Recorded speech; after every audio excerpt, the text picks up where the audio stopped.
بسم اللہ الرحمن الرحیم۔ کیا نمسکار اور نمستے کہنا شرک ہے؟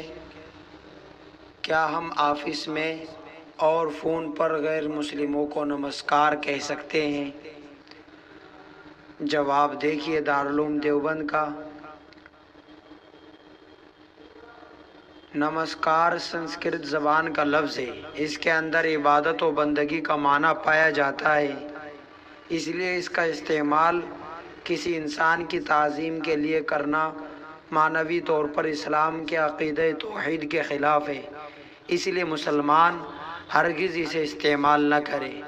البتہ غیر مسلموں کے ساتھ آفس یا فون پر ملاقات کے دوران آداب عرض یا پھر السلام علی من اتبع الہدی یا کوئی ایسا لفظ استعمال کیا جا سکتا ہے جو غیروں کا مذہبی شعار نہ ہو، ان کا مذہبی علامت نہ ہو اور نہ ہی اس کے اندر شرکی معنی پائے جاتے ہوں۔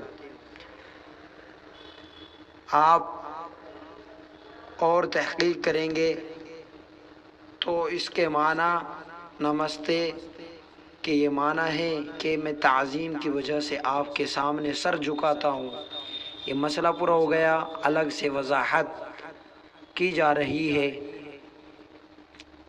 اور تعظیم کی وجہ سے سر صرف اللہ کے سامنے جھکایا جاتا ہے، اس لیے نمستے نمسکار آج سے کہنا چھوڑ دے، چونکہ یہ شرکی اور توحید کے معنی کے خلاف ہے۔ اللہ عمل کی توفیق عطا فرمائے، آمین۔ السلام علیکم ورحمۃ اللہ وبرکاتہ۔